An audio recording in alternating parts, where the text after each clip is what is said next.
আমার নাক কামড়ে দেয়, নাক কামড়ে নিজের মুখে নিয়ে নেয়, নাকের এই ডগাটা। স্ত্রীর মুখটা দেখতে সুন্দর, নাকটাও খুব ভালো লাগে, তাই ঘুমন্ত অবস্থায় স্ত্রীর নাক কামড়ে নিয়েছে স্বামী। ভারতের পশ্চিমবঙ্গের নদিয়ার শান্তিপুর থানার 11 নম্বর ওয়ার্ডের বেরপাড়া এলাকায় এই ঘটনা ঘটেছে। বেরপাড়া এলাকার বাসিন্দা বাপন শেখরের সঙ্গে 9 বছর আগে প্রেম করে বিয়ে হয় মধু খাতুনের। তাদের একটি 8 বছরের কন্যা সন্তান রয়েছে। 9 বছর ধরে সংসার ভালোই চলছিল তাদের, কিন্তু স্বামী মাঝে মধ্যেই বলতো তার স্ত্রীর মুখটা খুব সুন্দর, বিশেষ করে নাকটা খুব ভালো লাগে। গত বৃহস্পতিবার মধু খাতুন যখন ঘুমাচ্ছিলেন রাত 3টা নাগাদ হঠাৎ তার নাকে কামড় দেয় বাপন শেখ। জ্বালা যন্ত্রণায় ঘুম ভেঙে যায় মধু খাতুনের। এরপর নিজেকে বাঁচানোর চেষ্টা করলে আবার আঙ্গুল কামড় মারে তার স্বামী। কোনো রকমে বাড়ির বাইরে পালিয়ে আসে মধু। ঘুমাচ্ছিলাম, তখন আমার স্বামী আমাকে গলা টিপে ধরে।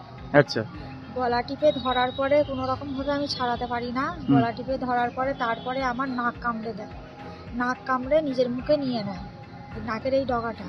তারপরে আমি যখন আরও ছাড়ানোর চেষ্টা করি, আমাকে পুরো মেরে ফেলে দেওয়ার চেষ্টা করে। ছাড়ানোর চেষ্টা করলেও আমার আঙুলটা কামড়ে দেয়, আঙুলটা কামড়ে ডগাটা কামড়ে নিয়ে নেয় মুখের মধ্যে। তার জন্য ও প্রায় দিনই বলতো যে নাকটা ভালো। হ্যাঁ, নাকটা ভালো, তোর নাক মুখে অ্যাসিড ঢেলে দেবো, নাকটা হচ্ছে কি যে উপড়ে দেবো, এরকম বলতো। আমি প্রায় দিনই নেশা করে থাকলে আমার গলা টিপে ধরে মারার চেষ্টা করতো। তবু আমি নিজেকে বাঁচার চেষ্টা করতাম, কিন্তু সেদিন এমন হয়েছিল আমাকে পুরো হাফ মারাই করে ফেলেছে।